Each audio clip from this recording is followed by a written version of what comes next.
They always lived alone. No signs of a break-in. No missing items.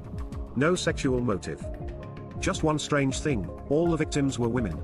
Found in their homes, lying peacefully, like they had just fallen asleep. There were no signs of trauma, at least not at first glance. But on the autopsy table, everybody told the same secret, a single incision, clean and deliberate, just beneath the jawline. Deep enough to silence. Neat enough to mean something. Detective Marla Hayes had seen her share of crime scenes. But this was different. The killer left no prints, no DNA, not even a hair. The only clue? Silence. No screams? No signs of struggle. Like they'd been waiting for him. At first, it looked like isolated incidents. Different cities. Different ages. No clear link. But after the fifth body turned up, Hayes noticed the anomaly. Each woman had recently moved into a third-floor apartment, Unit 3B, like it was part of a plan. The leases were all new. The buildings. Different management companies. But always, 3B. One witness claimed she saw a man in scrubs entering the last victim's building, holding a bouquet and a clipboard. Said he looked like one of those friendly nurses you'd trust in a hospital drama.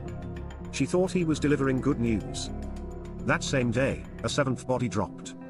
And like the others, no forced entry, no valuables taken, just a cold, quiet room and a mother to be who would never wake up. Yeah, mother to be. That was the twist. Hayes had them all re-autopsied. Every one of the victims was pregnant.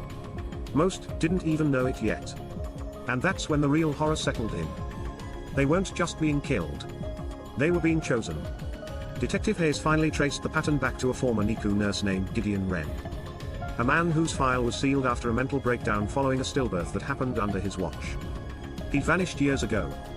Changed his name. Traveled under aliases. But he never stopped watching.